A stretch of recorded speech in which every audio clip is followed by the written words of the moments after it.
Power corrupts dark matter 2525. Absolutely. There's a video channel you can watch on YouTube called Dark Matter 2525, I do believe is the name, and it has a series, whether you know you're looking at it or not, whether or not the person uploading the videos and doing the animations, because they're animated, really understood they were a series. The uploader created these videos, a whole bunch of them, doing short thought experiments on what it would be like if you were to actually get someone with our perspective sitting next to God as he does what he does in the Bible or the Quran or whatever. This is actually much more generalized than it looks. It looks mostly Christian, but you get the idea.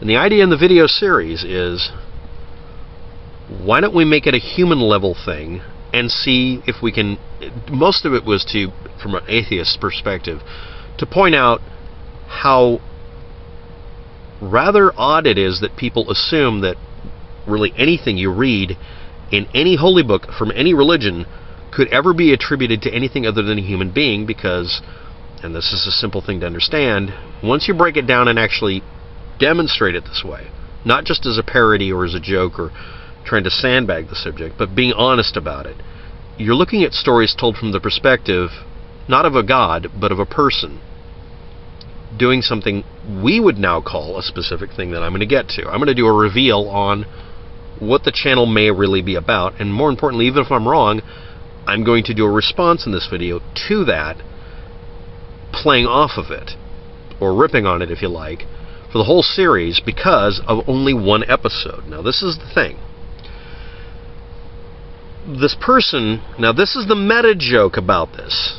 Yes, that's an Inception reference. This is an Inception reference. Now, the trouble with this is, right now, there are about 4 things that are going to come at you at the same time. If you don't know the references, you'll learn them later if you go look them up on Wikipedia or a movie wiki or a game wiki.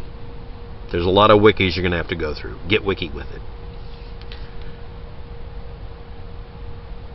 Inception is a movie about the process of creating a movie and the logistics of it and all the people involved. Each of the characters that are the main characters in that movie represents someone who's responsible not for making just any movie, but literally people who are on the crew making that movie.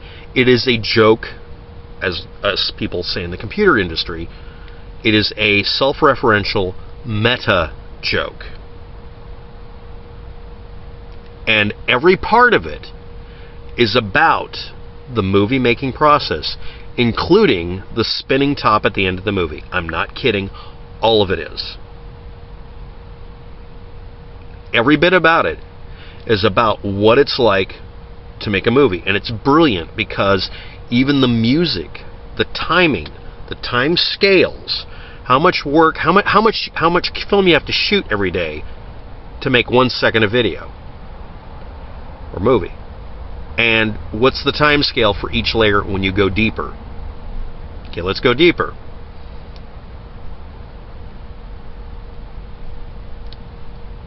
Now we're going to go to Dark Matter 2525. This isn't a segue. He started off, I'm going to do a calendar up here. He started off doing a sequence of videos about, I'm going to take what people say in the Bible, take 1 or 2 things, put them in a video, and I, Dark Matter 2525, I'm acting like I'm him. I am going to expose how each of the things that I'm talking about are really just references to what a god would think from our perspective, because that's what this is told from. Now, again, if you were to get the word of God, you would have to retell it from a perspective of a human being. And considering the timing from 300 BC to 300 AD, that would be something you'd have to do, because you'd have to be explaining this to common, ordinary people, not just educated people who wish to learn how to get into heaven or to join your group. And that's how religions work. They're not about the elites. They're about everybody being inclusive in it, in a very specific way. Is there a meta joke about having to tell people a story about an authority figure that tells them stories that they can understand so that they'll learn to obey the authority figure? Okay, now from that perspective, now we take this apart. Let's say you and I and all of us are doing this video series, exploring the idea, not trying to disprove religion. Honestly, not. No, just let's take it apart. Now I'm going to give a reveal, or give an answer about this. Dark Matter 2525 was doing these videos on instinct to try to figure out something. Somewhere about here, I'm just going to arbitrarily point to, let's say, sometime halfway through this calendar, he realized that what he was doing was a meta project.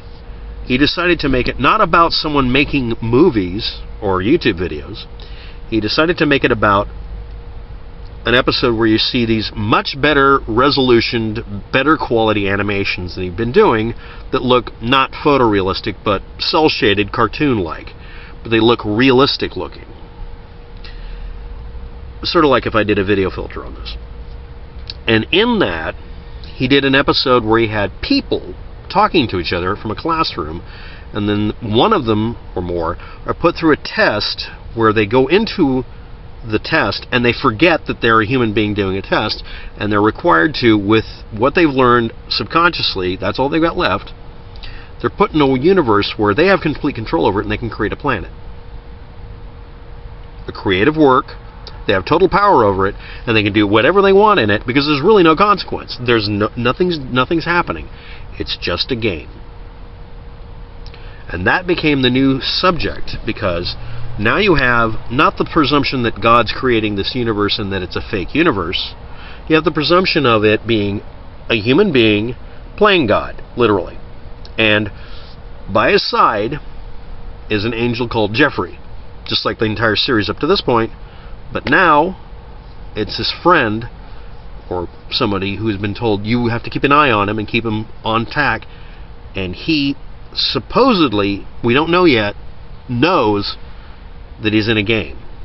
And he acts like it the entire time, because the God character is ignorant of the fact that he's not really a God from that point forward. And then it acts like a reveal. Oh, the entire time that may not have been the entire purpose. In fact, I hope it wasn't. This may be him coming to a conclusion about something kind of cyclic. Alright? Now we go to the next level. We go deeper. There's also a Lucifer character. It's a girl named Lucy. It's been throughout the entire series. It's a Lucy character. It's a joke about Lucifer. See also the movie The Matrix, where Louis Cypher wants to become Ronald Reagan. See also the agent character representing possession, evil, yada yada, and the one, Neo, you're my personal Jesus Christ, lots of quotes like that. And then you realize partway through it that he isn't the one. It's a meta joke. It's a self-referential, looping on itself explanation, because it forces you to keep coming back to the beginning and the ending and try to figure out what it might mean. And if you're curious, the people who wrote the movie The Matrix and other movies weren't really sure what they were making. This is where we get this idea, the spooky idea of being inspired by something, and us not knowing really what it's about. And me saying in a previous video that there's a specific conclusion to the movie The Matrix. Now we go to, I'm just going to cover this really quickly, Fight Club. Person starts having double personalities. They manifest as a character called Tyler Durden, which he starts identifying to other people as him being, but he is, quote, the narrator in the story. And at one point, he decides he can't point the gun at the imaginary character Tyler Durden, and he, the narrator, which has been nameless up to this point, realizes he is his opponent, and symbolically kills his opponent by shooting himself, and it comes out of his mouth. He doesn't kill himself, it just, he doesn't succeed in shooting himself, and this causes a cathartic response, and he becomes a unified being of sorts. There's also a follow-up book and a movie apparently in the works, but the book's out, and it's kind of disappointing in my opinion. But the meta joke about that is the narrator really the entire time just Tyler Durden? and just refusing to be what he really is? Or is he transmuting into something or other? This becomes a set of questions. It's not an answer. There's no answer for it. The movie The Matrix is a bunch of questions being asked by the people who made the movie. Same thing with the movie or the book Fight Club. It actually has a meaning and stuff, but it's more formed as a gigantic philosophical and conceptual and whatever special kind of question. And then we get back again to DiCaprio and the movie Inception. It's a movie about movie making. Every one of the main characters is a character representing a piece of how you make a movie.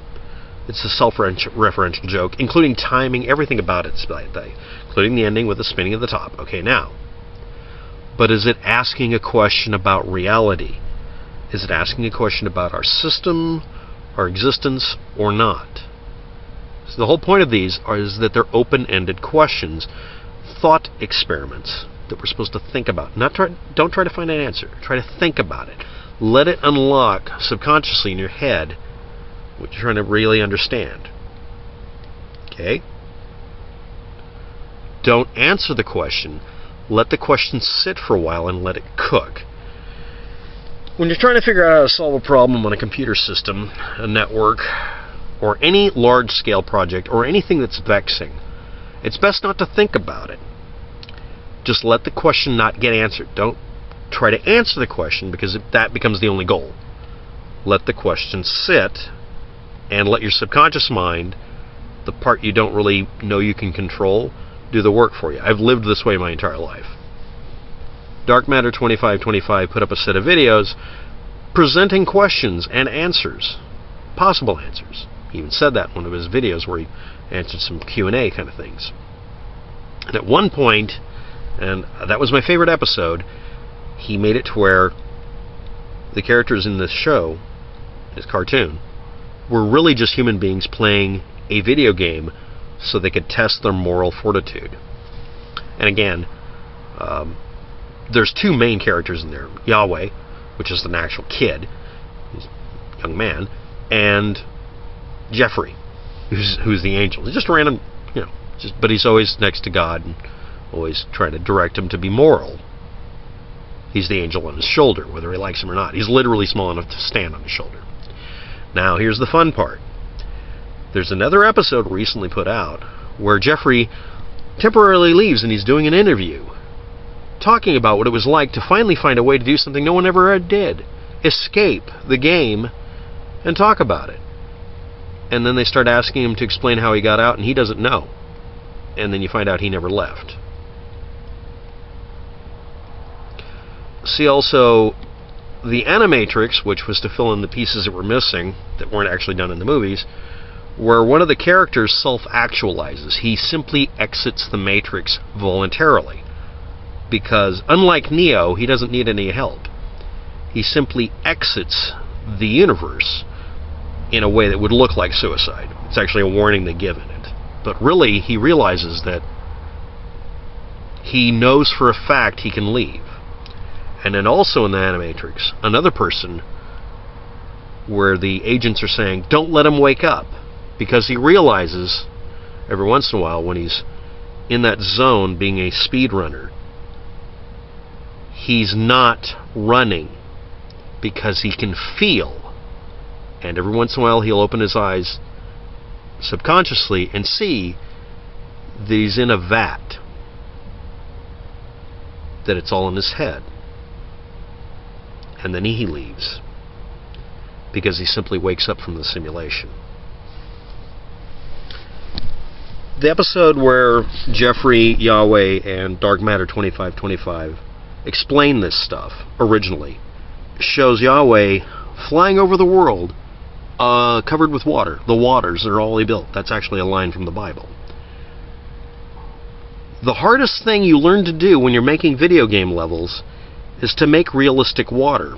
Jeffrey says, well, yeah, it's water, whatever. Everybody does that when you make a water world. A water world is one of the hardest things to synthesize and make it real. Thanks for watching. Have a good day. Good luck with that.